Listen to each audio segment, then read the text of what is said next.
I'd been running for 3 months. Not from something I'd done, from something that wouldn't stop being done to me.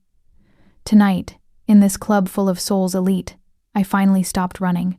I just didn't know I was about to collide with something far more dangerous than what I was fleeing. Before we continue this story and want to see what happens next, please subscribe to our channel and let us know in the comments where you're watching from. Your support helps us bring these stories to life. Velvet Halo, Seoul's most exclusive nightclub, writhed with bodies bathed in amber and gold.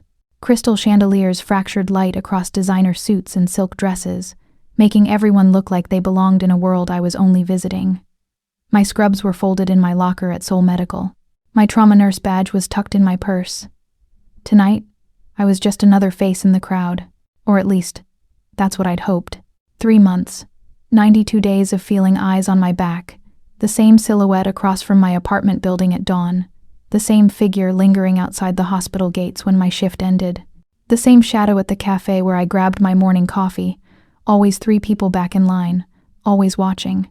I'd reported it 3 times, 3 separate officers, 3 identical dismissals. He's probably just another customer, miss. Seoul's a big city. Coincidences happen. Do you have any proof he's following you? Proof. As if the cold weight of a stranger's gaze wasn't evidence enough. As if the way my hands shook when I locked my apartment door each night didn't count. As if paranoia was something you could photograph and submit in triplicate. So tonight, I'd come to Velvet Halo. Not to celebrate. Not to forget. Just to disappear into the noise and heat and bodies. To be swallowed whole by a crowd where no one could single me out. Then I saw him. The man. My stalker. Standing at the bar in a nondescript gray jacket. A glass of something amber in his hand. And his eyes. Those flat, emotionless eyes, locked directly on me. My breath caught. The room tilted. I stepped backward and collided with someone's chest. Careful. The voice cut through the bass like a blade. Low, deliberate, touched with an accent that made Korean sound like silk and smoke. I turned, an apology already forming on my lips, and the words died. He wasn't what I expected in a place like this. Not flashy, not loud, but impossible to ignore. Tall, towering, really. With the kind of presence that didn't demand attention so much as command it. His suit was charcoal gray, tailored so precisely it might as well have been stitched onto him. Black shirt beneath, open at the collar. No tie. Tattoos curled from his throat into the fabric like secrets he wasn't trying to hide. Just control. His face was all sharp angles and controlled intensity. High cheekbones, a jaw that could cut glass, and eyes the color of polished obsidian. Dark. Unreadable. The kind of eyes that saw everything and revealed nothing. Authority radiated from him like heat from pavement in August. The crowd seemed to part without him moving, as if even the music knew to give him space.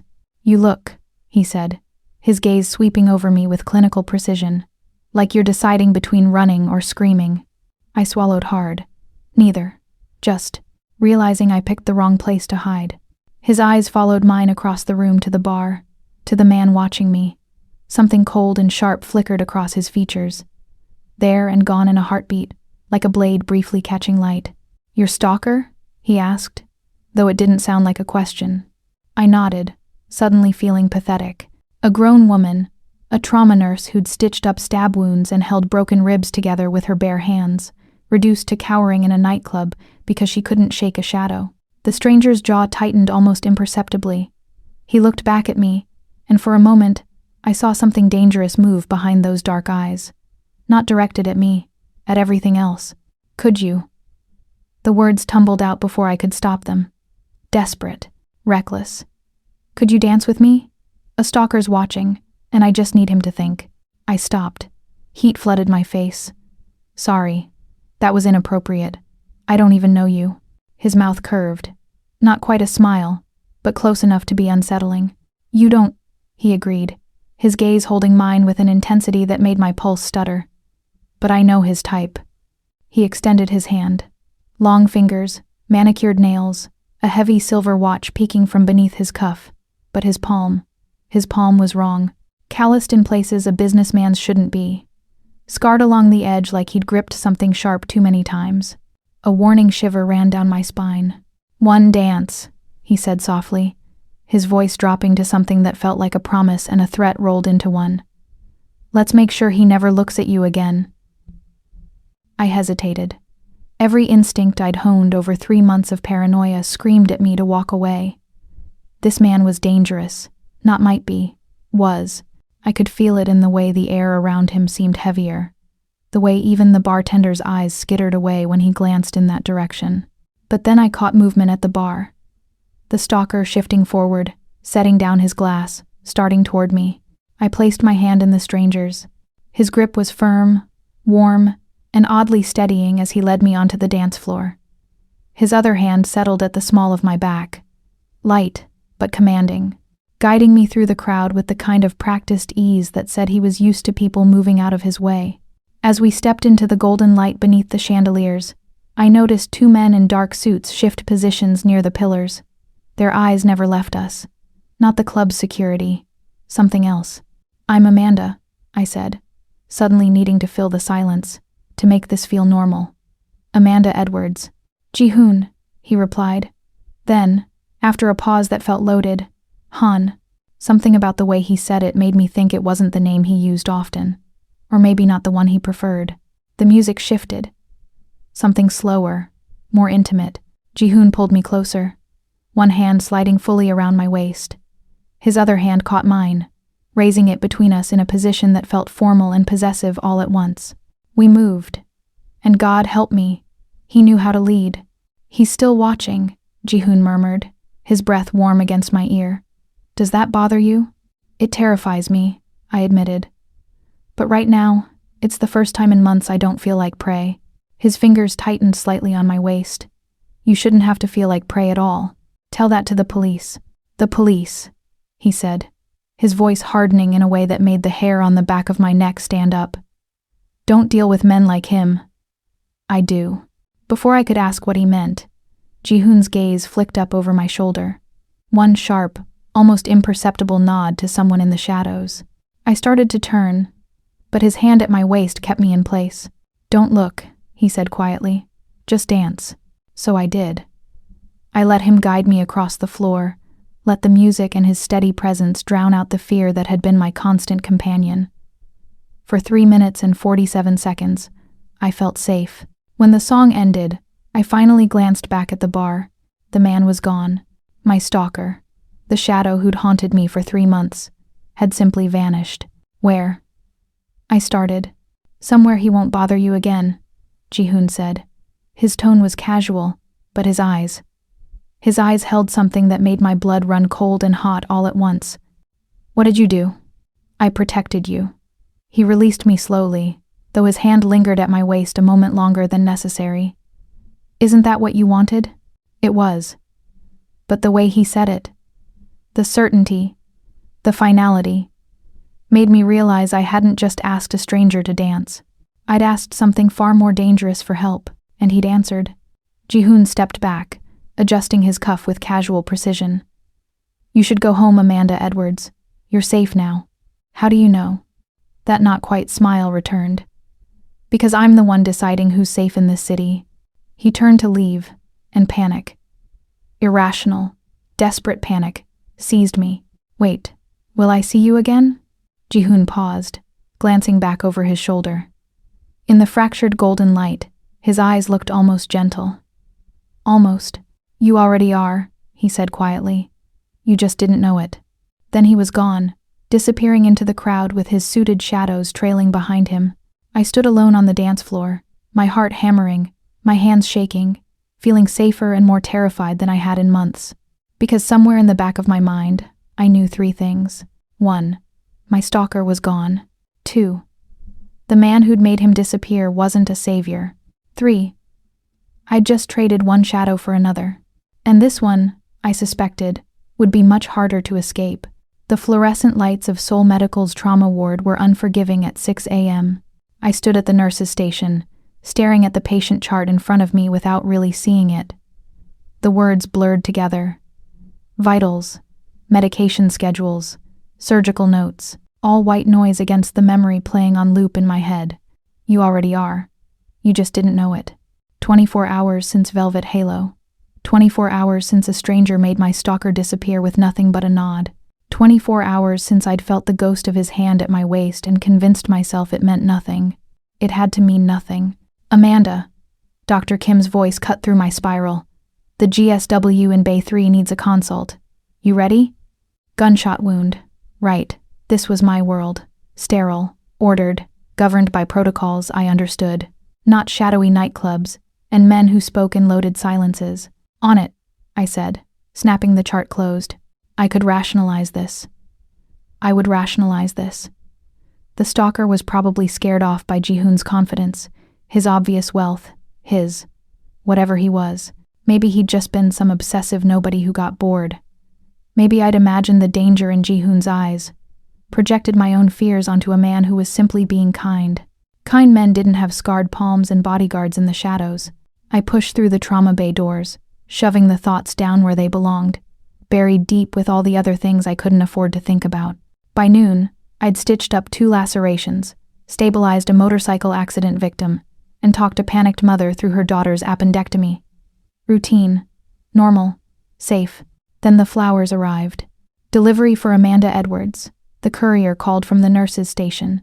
I looked up from charting to see an enormous bouquet. White peonies and deep crimson roses, arranged with the kind of precision that screamed expensive. The glass vase caught the light, refracting it into fractured rainbows across the counter. My stomach dropped. Who are they from? I asked, my voice coming out sharper than intended. The courier shrugged. No card. Just says to deliver to trauma. Nurse Edwards. Before noon. He held out a tablet. Sign here? My hand trembled as I scrawled my signature. The courier left. The flowers remained, beautiful and terrible in equal measure. Someone's got an admirer, Dr. Kim said, passing behind me. About time you got back out there. I couldn't respond. Couldn't breathe. Because white peonies were my favorite flower, a detail I'd mentioned exactly once, in passing, to a coworker 6 months ago. And I'd never told anyone else. Never posted about it. Never made it public. He's found a new way to watch me. The stalker. It had to be. Jihoon hadn't scared him off. He'd just made him more careful. More invasive. Now he knew where I worked. What I liked. When my shift ended. Amanda, you okay? One of the other nurses touched my shoulder. Fine, I lied. Just unexpected. I left the flowers at the station. Couldn't bring myself to touch them. Couldn't stop looking at them either, their perfect petals like a promise and a threat wrapped in cellophane. The rest of my shift crawled by in a haze of paranoia. Every man who walked through the trauma bay doors made me flinch. Every footstep in the hallway sounded like pursuit. By the time 7 o'clock came and I clocked out, my nerves were stripped raw. I took the back exit, avoided the main lobby, kept my head down as I walked through the hospital's side gate toward the street where I usually caught a cab. Then I saw him. Jihoon Han, leaning against a black Mercedes sedan parked directly outside the gates. Same charcoal suit, or maybe a different one cut exactly the same. Arms crossed loosely, expression unreadable, looking like he had every right in the world to be there. Looking like he'd been waiting. My feet stopped moving. My heart didn't. He straightened when he saw me, uncrossing his arms with fluid grace. Amanda, not Miss Edwards, not the nurse from the club, just my name. Spoken like he'd said it 1,000 times before. What are you doing here? I managed, my voice steadier than I felt. Making sure you get home safely. I don't need. I stopped, something clicking into place. Are you following me? He tilted his head slightly, considering the question like it was a puzzle with an obvious answer I'd somehow missed. No. Watching. There's a difference. The casual way he said it. No shame. No pretense. Made my blood run cold. That's not better. That's not. I took a step back. That's what stalkers do, Jihoon. They watch. Something flickered in his eyes. Not guilt. Something harder. Stalkers watch because they want to possess. I watch because I protect. There's a difference there too. I don't remember asking for your protection. You did. He pushed off the car, taking a single step forward. Not aggressive, just certain.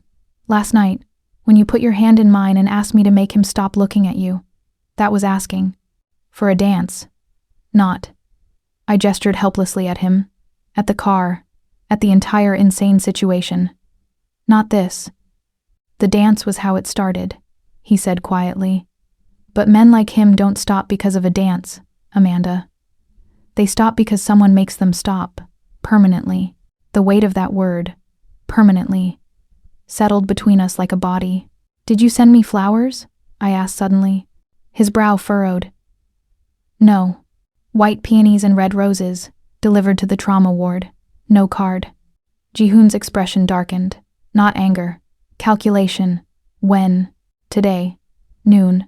He pulled out his phone, typed something rapidly, then looked back at me. Get in the car. Excuse me? Get in the car, Amanda. We're not having this conversation on the street. I'm not getting in a car with someone who admits to watching me. The flowers weren't from me, he cut in, his voice taking on an edge that made my spine straighten involuntarily. Which means someone else knows where you work, what you like, and how to get close to you. Someone who isn't afraid of being seen. My mouth went dry. That man from last night. Won't be sending flowers, Jihoon said flatly. Trust me. The certainty in his voice told me exactly why I should trust him on that particular point, and exactly why I should run. But my feet wouldn't move. Because if Jihoon was telling the truth, if the flowers weren't from him, then I had a new problem. A new shadow. And the only person who seemed to know how to deal with shadows was standing in front of me with a car and an offer I couldn't afford to refuse. One ride, I heard myself say. Straight to my apartment. No detours. Agreed. He opened the passenger door. I slid inside before I could change my mind. The interior smelled like leather and something darker. Smoke, maybe. Or the ghost of expensive cologne. Jihoon rounded the car and slipped behind the wheel with practiced ease. The engine purred to life. We pulled into Seoul's evening traffic in silence. I should have been terrified. Should have jumped out at the first red light and run. But something about the way Jihoon drove, controlled, aware, checking mirrors with military precision, made me feel the same thing I'd felt on the dance floor. Safe. Terrifyingly, inexplicably safe. How long? I asked finally. He didn't pretend not to understand. 3 weeks. 3 weeks. He'd been watching me for 3 weeks. Before the club. Before I'd ever spoken to him. Why? His jaw tightened. You treated one of my men in the ER. Stab wound to the abdomen. You didn't ask questions. Didn't call the police when you saw the tattoos. Just stitched him up and told him to stay out of trouble. I remembered. 2 months ago, late shift, a man bleeding out on my table with ink crawling up his neck and fear in his eyes. I'd done my job. Nothing more. He could have died if you'd hesitated, Jihoon continued. You didn't. That kind of discretion is rare. So you've been stalking me as a thank you? I've been watching, he corrected, because rare things attract attention, and not all of it is grateful. We pulled up outside my apartment building. Jihoon shifted into park but didn't kill the engine. He turned to face me, and in the dim interior light, his eyes looked less like polished obsidian and more like something molten. I'm not your enemy, Amanda, he said quietly, but I'm not your friend either. What I am is the only thing standing between you and people who've noticed what I noticed. That you're careful, observant, and far too kind for your own good. I don't need protection. You do. Not angry, just certain. You just don't know it yet. He reached into his jacket and pulled out a card. Matte black, no design, just a single word embossed in silver. REIGN. Below it, a phone number. If anything feels wrong, he said, pressing the card into my palm. If anyone approaches you, if you get any more unwanted gifts, call me. Not the police. Me.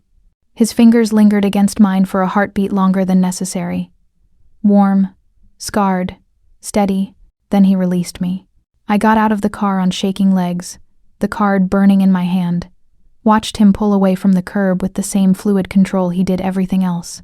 The taillights disappeared around the corner, leaving me standing alone in the gathering dark, and for the first time in months, maybe years, I felt the absence of fear, not because the danger was gone, because something more dangerous had decided I was worth protecting. I looked down at the card in my hand. Rain. I should have thrown it away, should have called the police, filed a report, gotten a restraining order. Instead, I slipped it into my pocket and walked inside, already knowing I'd memorized the number. The note was wedged under my windshield wiper like a parking ticket. I almost didn't see it. Morning shift, running late, coffee burning my tongue as I speed walked through the hospital parking garage. But something about the stark white paper against my car's dark paint made me stop. My hand trembled as I pulled it free. Block letters. Printed, not handwritten. 5 words that turned my blood to ice. He can't protect you forever. The coffee slipped from my grip, splashing across concrete. I spun around, scanning the dim garage, rows of cars, fluorescent lights humming overhead, the distant echo of an engine starting. Nothing. No one. But someone had been here. Someone had touched my car. Left this. I was at the police station within the hour. "Ma'am, this could be from anyone," the officer said, barely glancing at the note. "The same one who dismissed me 2 weeks ago. A disgruntled patient, maybe. You work in trauma, right? People get emotional." "This isn't about a patient," I interrupted. "Someone's been following me for months. I reported it. You did nothing. Now they're leaving threats on my car." He sighed, the sound of a man who'd heard this story too many times. "Without a direct threat of violence or a clear suspect, there's not much we can do. I can file another report, but you won't actually do anything. We'll increase patrols in your area," he offered, his tone making it clear he wouldn't. "In the meantime, maybe consider varying your routine. Don't park in the same spot. Stay aware of your surroundings." I left the station feeling more helpless than when I'd arrived. The note was now evidence, locked away in a file that would never be opened. And I was still alone. Except I wasn't. Not really. When I got home that evening, Ji-hoon was waiting in the lobby of my apartment building. Not outside, inside. Sitting in one of the worn chairs near the elevator like he belonged there, his charcoal suit immaculate against the faded upholstery. He looked up when I entered, and something in his expression told me he'd been there a while. "How did you get in here?" I demanded, my voice echoing in the small space. I knocked. The building manager let me in. The building manager doesn't just let strangers. I can be very persuasive. He stood, unfolding to his full height with that same fluid grace. "We need to talk." Something inside me snapped. 3 months of fear, 2 police dismissals, mysterious flowers, threatening notes. It all came boiling to the surface. "No," I said, my voice rising. "You need to leave. I don't know what kind of game you're playing, but I'm done." The flowers, the watching, now breaking into my building. I didn't send the flowers. Then who did? Because someone knows where I work, where I live, what I like. I pulled the note from my bag, hands shaking as I thrust it toward him. "Someone left this on my car this morning. He can't protect you forever. That's about you, isn't it? This is because of you." Ji-hoon took the note, his expression hardening as he read it. When he looked up, his eyes held something dark and cold. "When did you find this?" "This morning, 7 a.m. And you went to the police?" "Of course I went to the police. What was I supposed to do? Call you? I don't even know you, Ji-hoon. For all I know, you're the one." I stopped, the accusation catching in my throat. "Say it," he said quietly. "Maybe you're the one doing this. Maybe you're my stalker and this is all some sick." "If I were your stalker," Ji-hoon interrupted, his voice dropping to something that made my breath catch, "you would never have seen him alive." The certainty in those words, the absolute, unshakable certainty, froze me in place. He stepped closer. Not threatening, but deliberate. Close enough that I had to tilt my head back to maintain eye contact. Close enough that I could smell smoke and expensive cologne. Close enough to be dangerous. "I'm not your stalker, Amanda," he said, my name rolling off his tongue like a secret. "But someone is. Someone who knows you're under my protection and wants to see if I'll flinch." "Under your protection," I repeated. "I never agreed to that. You put your hand in mine and asked me to make him stop looking at you. That was agreement enough. For a dance, nothing with me is ever just one thing." He reached out slowly, giving me time to pull away, and tucked a strand of hair behind my ear. His fingers grazed my cheek, calloused and warm. "You asked me to see you, so I do. Every morning when you leave for work. Every evening when you come home. Every moment you think you're alone. I should have been terrified. Should have screamed, 'Run!' Called those useless police back. Instead, my heart hammered for an entirely different reason. "That's not protection," I whispered. "That's obsession." "Yes," he agreed simply. But mine keeps you breathing. His hand dropped from my face, but he didn't step back. The air between us felt charged, heavy with something I didn't want to name. The note is a warning, Ji-hoon continued, his voice returning to that controlled calm. Someone wants me to know they can reach you. That my protection has limits. Then maybe you should stop protecting me. I can't. Why not? For the first time, his composure cracked. Just a fraction. Just enough for me to see something raw and hungry beneath the surface. Because you looked at one of my men, a criminal bleeding out on your table, and treated him like he was worth saving. No one's looked at me like that in a very long time. He stepped back, creating distance that somehow felt more intimate than proximity. You're under my protection now, Amanda, whether you want it or not. He pulled out another card, identical to the one already burning a hole in my pocket, and pressed it into my palm. If anyone approaches you again, call me, not them. His eyes flicked toward the door, toward the police station I'd wasted my morning at. They can't help you. I can. At what cost? The question hung between us. Ji-hoon's mouth curved into something that wasn't quite a smile. We'll discuss terms when you're ready to negotiate. Then he was gone, moving past me toward the door with that same controlled grace. I watched him disappear into the Seoul evening, flanked by shadows that had been waiting outside. I looked down at the card in my hand. Rain. This time, I didn't even pretend I wouldn't call.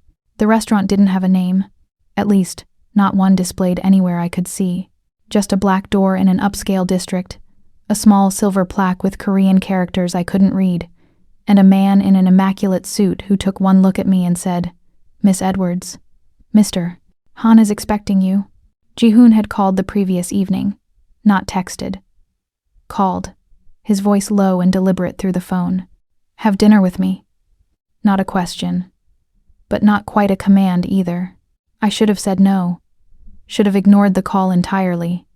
Instead, I'd found myself asking, why? Because you deserve to eat somewhere that doesn't serve coffee from a vending machine, he'd replied. And because I'd like to know more about the woman who's been occupying my thoughts. The honesty in that admission had stolen my breath. So here I was, following the suited man through a dimly lit corridor that opened into a space that felt more like a secret than a restaurant.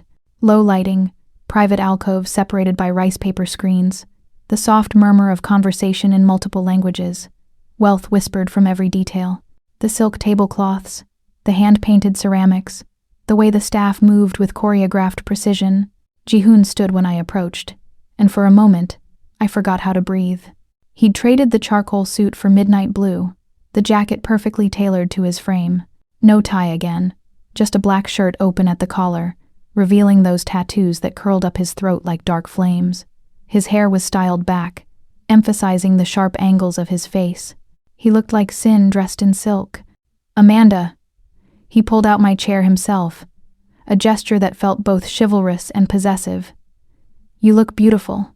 I'd agonized over what to wear, finally settling on a simple black dress that felt inadequate the moment I'd walked through that door. But the way Ji-hoon's eyes tracked over me made me feel like I was wearing diamonds. This place is. I trailed off, searching for words. I didn't know places like this existed. They exist for people who know where to look. He settled across from me, movements fluid and controlled. Or people who own them. You own this? Among other things. A server appeared with wine. No menu, no question. Just a bottle that probably cost more than my monthly rent. Ji-hoon nodded approval, and the server poured before disappearing like smoke. I took a sip. It tasted like velvet and starlight. So, I said, needing to break the intensity of his gaze, do you bring all the women you stalk to dinner here? His mouth curved. Only the ones who accuse me of being their stalker to my face. Despite everything, the fear, the confusion, the absolute insanity of this situation, I laughed. The sound surprised us both. Tell me about yourself, Ji-hoon said, leaning back with his wine. Beyond what I already know, which is that you're a trauma nurse, that you take your coffee with 2 sugars and no cream, that you walk home instead of taking cabs because you like the night air, that you're careful, competent, and far more alone than someone like you should be. The accuracy of his observations should have frightened me. Instead, It felt like being seen for the first time in years. "You know," I said slowly, "most people consider that stalking. I prefer thorough." "Of course you do." Dinner arrived in waves, courses I couldn't name but tasted like art. Ji-hoon watched me eat with an intensity that should have been uncomfortable but somehow wasn't. And slowly, impossibly, I found myself relaxing. We talked. About soul, about medicine, about the strange isolation of living in a city of millions. Ji-hoon was charming when he wanted to be, asking questions that made me forget I was dining with someone dangerous. His English was perfect, touched with an accent that turned certain words into silk. "Why nursing?" he asked. "Control," I answered honestly. The wine was making me brave. In a trauma bay, everything has a protocol, a solution. Bleeding stops, bones mend, infections clear. It's ordered, predictable. And your life isn't? Not lately. I met his eyes across the table. Not since a certain man made my stalker disappear and decided I needed protection. "Do you regret asking me to dance?" I considered the question. Considered 3 months of fear versus 3 days of a different kind of tension. Considered the way my heart raced when I saw him versus how it raced when I was alone. "I don't know yet," I admitted. "Fair enough." He raised his glass in acknowledgement. When dinner ended, Ji-hoon offered his arm. I took it, feeling the solid warmth of him through his jacket. We stepped into the Seoul night, and for a moment, everything felt almost normal. Then the engine roared. It happened fast. A motorbike screaming around the corner, no lights, aimed directly at us. I froze, deer in headlights, my brain unable to process the threat. Ji-hoon moved. One moment I was standing beside him. The next I was pressed against the building, his body a wall between me and the street, his hand cradling the back of my head like something precious. The bike missed us by inches.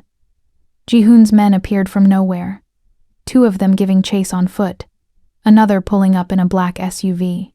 And Ji-hoon didn't even look shaken, just adjusted his jacket with one hand while keeping the other on my waist, steadying me. "Are you hurt?" His voice was calm, too calm. "No, What just happened?" "Get in the car." Not a request. This time, I didn't argue. We rode in silence, Ji-hoon's jaw tight, his fingers drumming against his thigh and the only sign of tension. His phone buzzed twice. He checked it, typed something, then looked at me.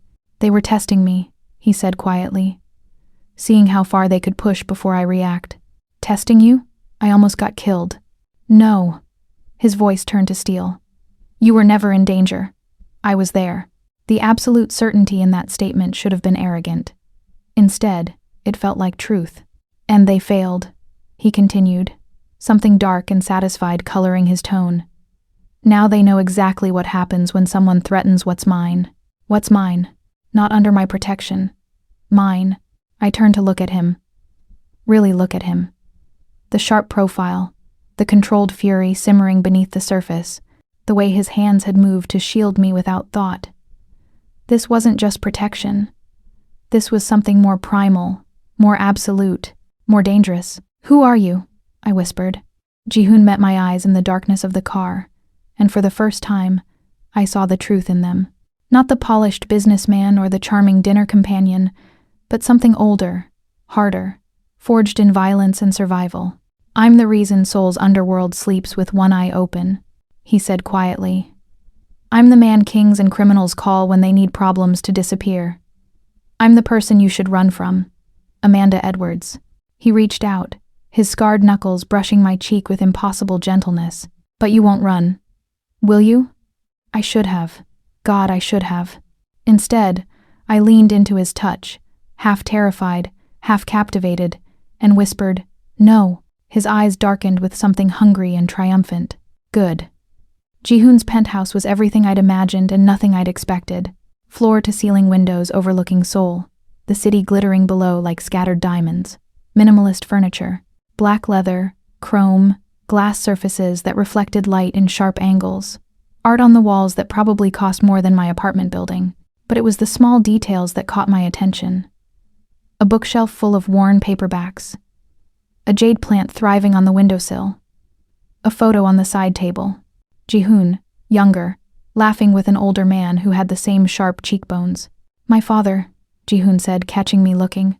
Before what? Before everything changed. He moved to the bar, pouring 2 glasses of something amber. Before I became Rain. He'd invited me up for coffee after the incident with the motorbike. I'd said yes because the alternative was going home to my empty apartment and reliving the sound of that engine, the feeling of being targeted, and maybe because I was tired of pretending I didn't want to understand him. Ji-hoon handed me the glass. Our fingers brushed, sending electricity up my arm. You can ask, he said. Ask what? What you've been wanting to ask since the restaurant. What I am, what I do. I took a sip of the drink. Whiskey. Smooth and expensive. I'm not sure I'm ready for those answers. But you will be. Not a question, a certainty. He excused himself to take a call, leaving me alone in the vast space. I wandered, drawn to the windows, the view, the sense that I was standing on top of a world I barely understood. Then I saw the desk. Mahogany, expensive, with a laptop closed on top and a single drawer slightly ajar. I shouldn't have looked. Shouldn't have touched anything. But something pulled me forward. The drawer opened silently. Inside, a manila folder. Thick, worn at the edges like it had been opened many times. My hands shook as I pulled it out. Photos. Dozens of them. Me leaving the hospital. Me at the cafe. Me walking home at dusk. Unaware of the camera tracking my movements. Different angles, different days, different clothes. My apartment building from across the street. My car in the parking garage. My bedroom window. The room spun. The glass slipped from my hand, shattering against the floor in an explosion of crystal and whiskey. Amanda. I spun to find Ji-hoon in the doorway, phone still in hand, his expression shifting from concern to something harder when he saw what I was holding. It was you, I whispered, my voice breaking. All along. The watching. The stalking. It was you. Amanda, let me explain. Explain what? That you've been stalking me for months? That every moment of protection was just... I threw the folder at him, photos scattering across the expensive floor like evidence of betrayal. You made me feel crazy for being paranoid when you were the one watching me the entire time. I was protecting you. From who? Yourself? Tears burned my eyes. You said if you were my stalker, I'd never have seen him alive. Was that supposed to be a confession? Ji-hoon moved toward me, hands raised in a gesture meant to calm, but I saw him differently now, saw the predator beneath the silk. You shouldn't have found those, he said, his voice low and controlled. That's what you have to say? Not, I'm sorry or I can explain, just that I shouldn't have found your surveillance photos of me? They're not what you think. Then what are they, Ji-hoon? What possible explanation justifies this? Something flickered in his eyes. Not guilt, resignation. They're evidence, he said quietly, of every time my men stopped someone from getting too close. Every near miss, every threat I neutralized before you even knew it existed. I stared at him, my breath coming in short gasps. You see surveillance? He continued, taking another step closer. I see proof of what I've kept you safe from. I don't believe you. I'm not asking you to. He reached down, picking up one of the photos, and he leaving the hospital at dusk. This was taken the night a rival syndicate's scout was tracking you. He's no longer a problem. Another photo. This one, a con artist targeting foreign nurses. He's in a hospital now. Different kind. Another. This one. Stop. I backed toward the door, every instinct screaming at me to run. Just stop. I can't. I need to leave. Amanda. Don't. I held up a hand, vision blurring with tears. Don't say my name like that. Like you didn't just... I couldn't finish. Couldn't breathe. I turned and ran. Ji-hoon called after me, but I didn't stop. Didn't look back. Just ran for the elevator, stabbed the button with shaking fingers, and prayed the doors would close before he could follow. They did. I made it to the street, flagged a cab, gave my address through tears the driver pretended not to see. My apartment was dark and cold when I arrived. I locked every lock, checked every window, and collapsed on my couch with my phone in my hand. I should call the police, show them the photos. Finally have proof that I wasn't crazy, that someone really had been watching. But Ji-hoon's words echoed in my head. They're evidence of what I've kept you safe from. My phone buzzed. Unknown number. Not Jihoon's. I almost didn't answer. But something made me press accept. Hello? Silence. Then breathing. Then a voice. Distorted. Mechanical. Wrong.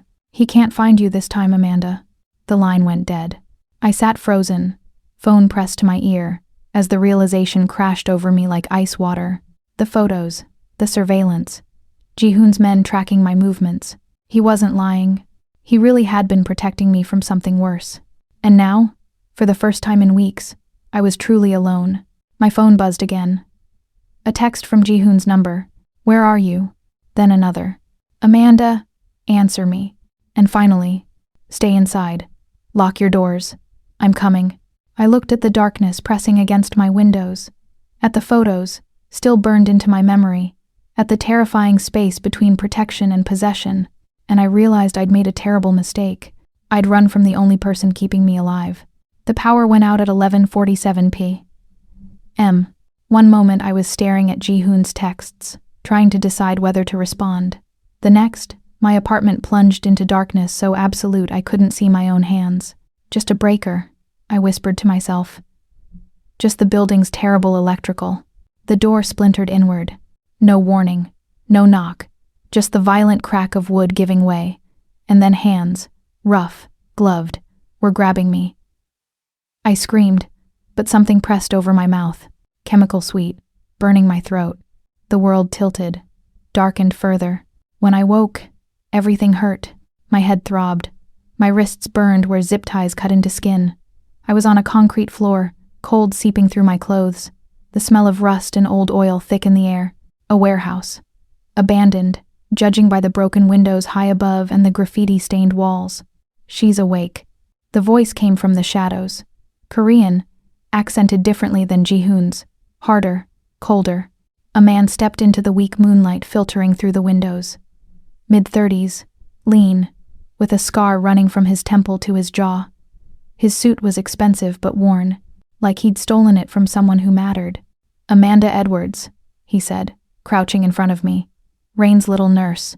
Do you know how long I've been watching you? My throat closed. You're Jin-tae? He smiled, and it was nothing like Jihoon's dangerous curve. This was rot disguised as charm. The man whose existence your precious protector tried to erase. The man who's been following you since the night you stitched up one of his dogs. The ER. The man with tattoos and a stab wound. You were there, I whispered. I'm always there. Jin-tae reached out, his fingers grazing my cheek in a mockery of Jihoon's gentleness.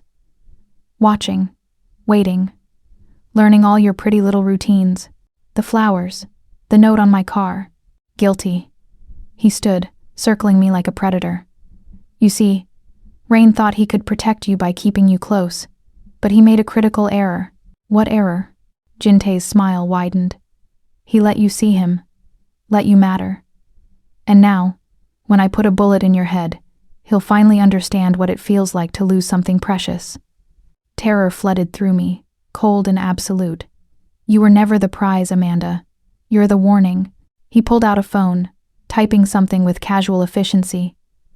I've just sent your location to Rain. He'll come for you, of course. They always do when you take their toys. I'm not his. Oh, but you are. Jin-tae crouched again, his breath hot against my face. You just don't understand what that means yet. He's not a man, Amanda. He's a king. And kings don't negotiate. They conquer. He stood, gesturing to someone in the shadows. Another man appeared. Bigger, silent, holding a gun, with professional ease. Watch her. When Rain arrives, you know what to do. Jin-tae walked away, his footsteps echoing in the vast space. I was left alone with the guard, my heart hammering so hard I thought it might crack my ribs. Think. My hands were bound. The guard was armed. The warehouse had multiple exits, but I was in the center, exposed. Then I felt it, the weight around my wrist, the bracelet. Jihoon had given it to me at dinner, a delicate silver thing I'd assumed was just jewelry. Consider it a gift, he'd said, for protection. I'd thought he meant symbolically. Now, feeling the slight warmth against my skin, I understood. GPS. He'd put a tracker on me. Call me, not them. I couldn't call. But maybe the bracelet was enough. Maybe his men were already mobilizing. Maybe. The guard's phone buzzed. He answered, listened, then looked at me with something like pity. They're coming, he said in broken English. You should pray they get here fast. They came like shadows given form. One moment, the warehouse was silent except for my breathing and the guard's footsteps. The next, the lights. What few worked. Exploded in showers of sparks. Gunfire. Shouting. The guard beside me spun, raising his weapon, but never got the chance to fire. A figure moved through the darkness. Fluid. Lethal. Impossibly fast. The guard dropped without a sound. Then silence. Heavy. Waiting. Amanda. Jihoon's voice cut through the darkness like a blade. Not loud. Not panicked. Just my name. Spoken with an intensity that made my breath catch. He stepped into the moonlight, and I forgot how to breathe. Blood spattered his shirt. His knuckles were raw. His eyes, those dark, fathomless eyes, burned with something primal and terrifying. He looked like vengeance wearing a three-piece suit. Jihoon? He was on his knees beside me in seconds, his hands. Still warm, still scarred. Cupping my face with a gentleness that contradicted the violence radiating from him. Did they hurt you? His voice cracked on the question. Amanda, did they? No, I'm okay. He pulled me against his chest, his arms crushing me close like he was trying to physically hold me together. I felt him trembling. Actually trembling. You shouldn't have run, he whispered into my hair. You shouldn't have left. I know, I'm sorry. Gunfire erupted from the far end of the warehouse. Jihoon moved, positioning his body between me and the threat, his hand finding a gun I hadn't seen him carrying. He fired twice. 2 bodies dropped. I stared at him. At the man who'd bought me dinner and quoted poetry, now executing threats with surgical precision. Don't look, he said, his free hand covering my eyes. Don't watch this part. But I already had. And God help me, I wasn't frightened. I was captivated. More of his men appeared. Silent. Efficient. Wearing the same dark suits and empty expressions. They moved through the warehouse like they'd rehearsed this, clearing rooms and securing exits with military precision. Jintae's voice echoed from somewhere above. You think this is over, Rain? She's already dead. Jihoon's jaw tightened.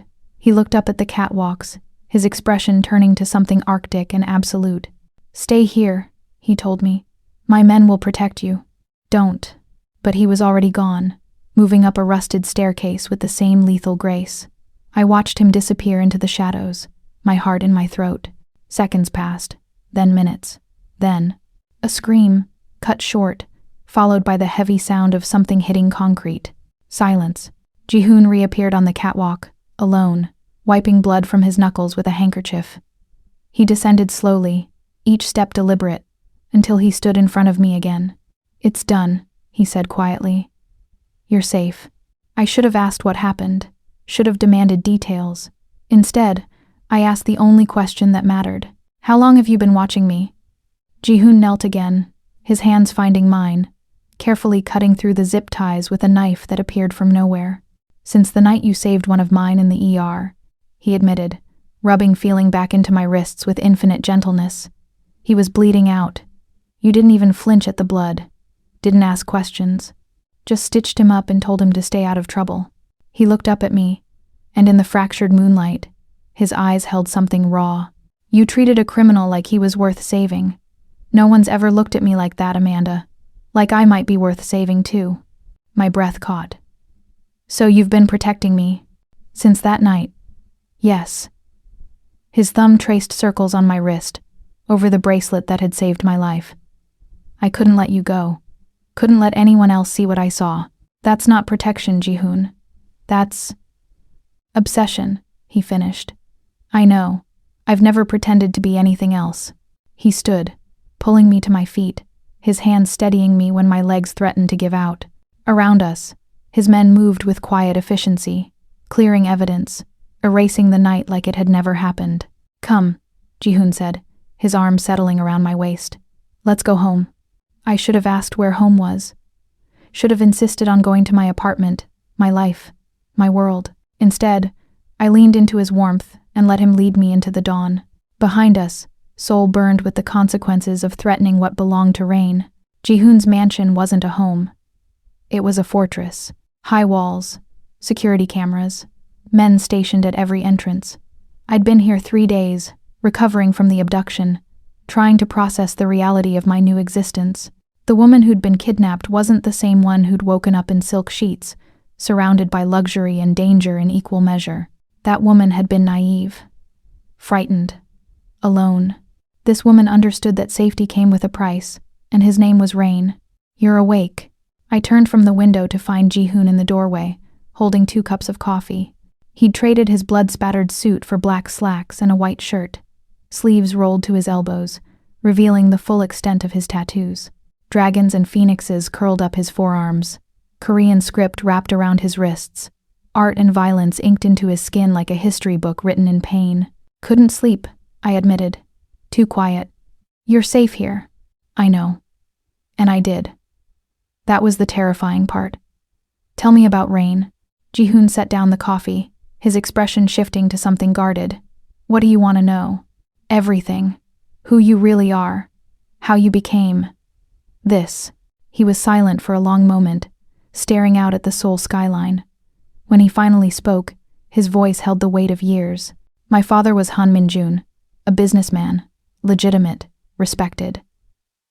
When I was 19, a rival syndicate decided his shipping company was useful. They made an offer. He refused." Ji-hoon's jaw tightened. "They killed him in front of me, made me watch. Then they gave me a choice. Take his place in their organization, or join him in the ground. Oh, Ji-hoon. I took the third option." His voice turned to steel. "I killed them all. Every single person involved in his murder. Then I took their territory, their connections, their power." He turned to face me, and I saw the boy he'd been and the man he'd become. Rain wasn't a name I chose. It was a title I earned through blood. The underworld needed a king after I burned the old regime to ash. So, I became one. I moved toward him, my hands finding his. "You can't protect me by killing everything that threatens me." "Can't I?" His fingers tightened around mine. "I've built an empire on that principle, Amanda. Everything I am, everything I've done. It's all been to ensure no one ever makes me helpless again. But you can't kill the whole world." "I'd try." He pulled me closer, his forehead resting against mine. "For you, I'd try." "That's not love, Ji-hoon. That's obsession, possession. I know." His breath ghosted across my lips. "I told you I was dangerous, that you should run. But you didn't. You stayed. Even after seeing what I am, what I'm capable of, you stayed. Because you saved me. No." His hand cupped my face with devastating gentleness. "You stayed because you understand. That in my world, love and violence are inseparable. That I kill so you can sleep. That I watch so you can breathe. That I own you so no one else ever can." The truth of it stole my breath. Because he was right. I did understand. And God help me, I didn't want to leave. "Then what does that make me?" I whispered. Ji-hoon's mouth curved into something almost tender. "Mine." He kissed me then. Slow, deliberate, tasting of coffee and dark promises. His hands tangled in my hair, holding me like something precious and profane. When we finally broke apart, Seoul glittered behind him like scattered diamonds. "I have a meeting tonight," he said, his voice rough. "Syndicate business. You should stay here." "No." He blinked. "Amanda, you said I'm yours. That means I stand beside you, not behind you, not hidden away where it's safe." I met his eyes with a certainty I hadn't known I possessed.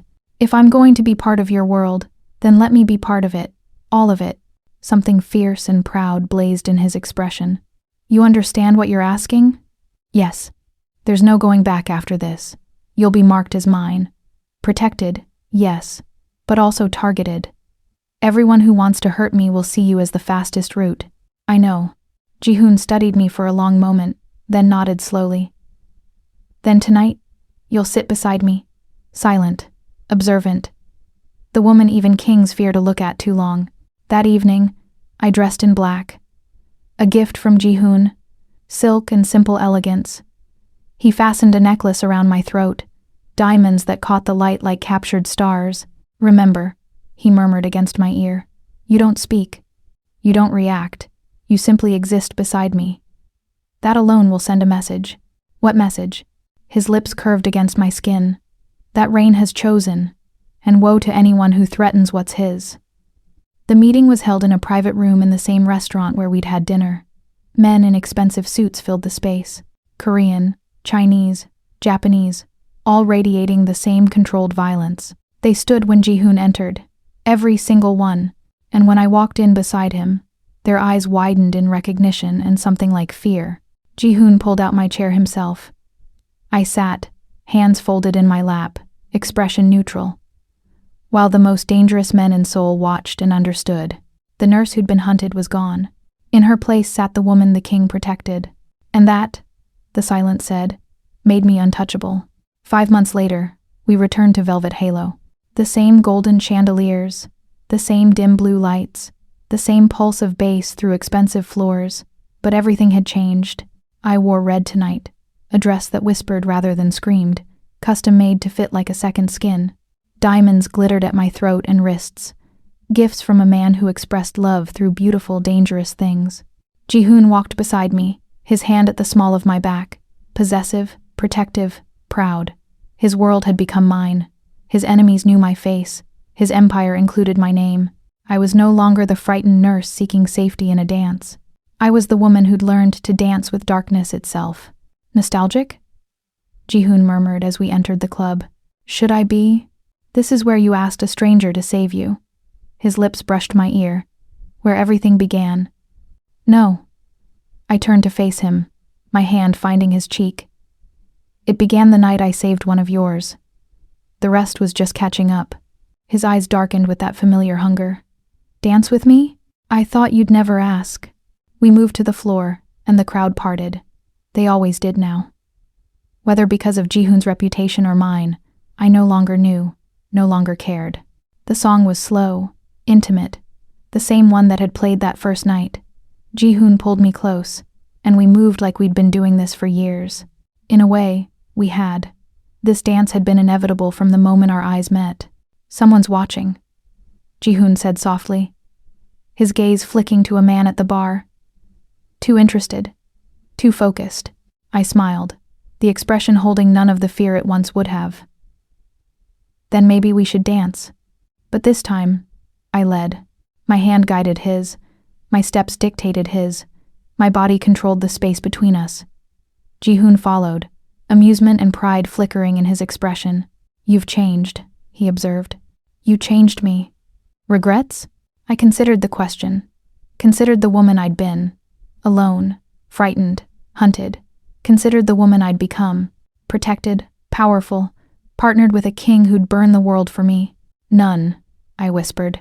Not a single one. The song shifted, swelling toward its crescendo.